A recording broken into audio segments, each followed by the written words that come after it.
नमस्कार मैत्रिणींनो, रंजना किचनमध्ये तुमचं अगदी मनापासून स्वागत आहे. आज आपल्याला बनवायची आहे चटकदार मिरचीपासून रेसिपी. ह्या मोठ्या मिरच्या आहेत, त्या तिखट कमी असतात, त्यापासून आपल्याला रेसिपी बनवायची आहे. त्यासाठी घेतलेलं आहे बेसन पीठ, शेंगदाणे, तीळ, जिरं, बडीशेप. हे सगळं घेतलेलं आहे. आता पुढे कृती काय करायची आहे, व्हिडिओ संपूर्ण पहा.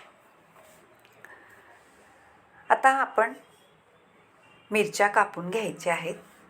त्या कशा कापायच्या हेही सांगणार आहे. स्वच्छ धुवून घेतलेले आहेत आणि पुसूनही घेतलेले आहेत, म्हणजे त्याच्यात पाण्याचा थेंबाचा अंशही राहत नाही.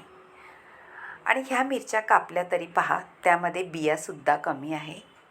बिया कमी असल्यामुळे तिखट अगदी कमी असतं. अशा सगळ्या आपण कापून घेऊ आणि थोड्याफार बिया असल्या तर काढून घ्यायचे आहे. आता एक लोखंडाचं पॅन ठेवायचं आहे आणि शेंगदाणे छान भाजून घ्यायचे आहेत. शेंगदाणे असे भाजायचे आहेत खरपूस एकदम. आपल्याला करायची आहे छान तोंडी लावण्यासाठी चटकदार मिरची. ताटात ठेवतात शिल्लक राहणार नाही अशी मिरची बनवायची आहे. कोणी पाहुणे आले तरीसुद्धा ही मिरची तेवढीच भारी वाटणार आहे. आता जिरं घातलेलं आहे, बडीशेपही घालायची आहे आपल्याला भाजायला. हे पहा, अशी भाजल्यानंतर खमंग सुगंध सुटतो बडीशेप आणि जिऱ्याचा. शेंगदाणे थोडे बाजू करायचे आणि त्याच्यातच आपल्याला काढून घ्यायचं आहे, म्हणजे दुसरी ताटं वगैरे भरवायची गरज लागत नाही. आता आपल्याला अजून पदार्थ भाजून घ्यायचे आहेत. ते काय आहे ते पाहू. पॅन एकच ठेवायचा आहे. त्यामध्ये मी घातलेली आहे पहा मेथी दाणे. थोडेसेच घालायचे आहे. मेथी दाणे थोडे भाजले का तीळ घालून घ्यायचे आहेत. मेथी दाण्याने ह्या मिरचीला खूप चव अगदी भन्नाट येते. आता तीळ आणि मेथी दाणे भाजून झाल्यावरती आपल्याला त्यामध्ये घालायचं आहे थोडंसं तेल. तेल घातल्यानंतर हे बेसन पीठ आहे मैत्रिणींनो. बेसन पीठ छान असं खरपूस भाजून घ्यायचं आहे, अगदी सुगंध सुटस तोपर्यंत. बेसन पिठाचा छान सुगंध सुटतो भाजल्यानंतर आणि कलरही थोडा बदलतो आणि त्याच्यामधून तेलही सुटतं. असं भाजून घ्यायचं आहे व्यवस्थित. आपल्याला मिरचीमध्ये बेसन पीठसुद्धा भरायचं आहे. आता आपण वाटण करून घेऊ. थोडंसं जिरं, बडीशेप, तीळ, मेथीचे दाणे हे वाटून घ्यायचं आहे. आणि आपल्याला शेंगदाणेसुद्धा वाटायचे आहेत आणि ती भरड केलेली आहे तीसुद्धा वाटून घेतलेली आहे. आपलं बेसन पीठसुद्धा खरपूस भाजून ते सुद्धा घेतलेलं आहे. मीठ वरून घालायचं आहे तुमची चवीनुसार. बेसन पीठ पहा किती सुंदर खपखुरूस एकदम भारी झालेलं आहे. थोडीशी आपण साखरही घातलेली आहे आणि ही आहे आमचूर पावडर. चाट मसाला सुद्धा घालायचा आहे आणि मिरी पावडर. असं सगळं घालून मिक्स करून घ्यायचं आहे.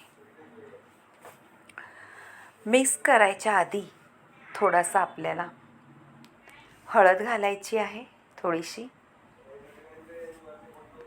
आणि मैत्रिणींनो, हिंगसुद्धा घालून घ्यायचा आहे थोडासा. हे पहा, हिंग घातलेला आहे. असं सगळं घालून मिक्स करून घ्यायचं आहे व्यवस्थित. त्याआधी आपल्याला थोडंसं तेल घालून घ्यायचं आहे त्याच्यामध्ये, म्हणजे आपले मसाले सगळे एकत्र होतील आणि त्यामध्ये चव भारीच येईल. तुम्हाला तेल नसेल घालायचं तर थोडा पाण्याचा हबकासुद्धा घालू शकता, म्हणजे आपले मसाले एकत्र होतील. आता आपल्या मिरचीमध्ये हे मसाले सगळे भरून घ्यायचं आहे. मैत्रिणींनो, शेंगदाण्याबरोबर थोडा खोबऱ्याचाही कूट घातलेला आहे, हेही लक्षात ठेवा. अगदी चटकदार मिरची होणार आहे. अशी मिरची भरायची आहे, पूर्ण देठापर्यंत भरून घ्यायची आहे, म्हणजे त्याची चव भारीच लागणार आहे.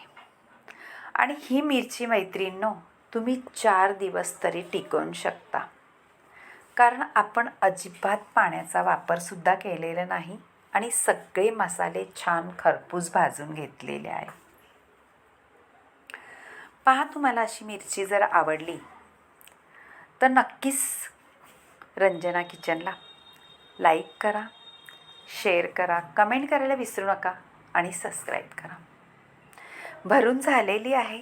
आता एक तवा ठेवायचा आहे आपल्याला आणि मिरची आपल्याला तळून घ्यायची आहे.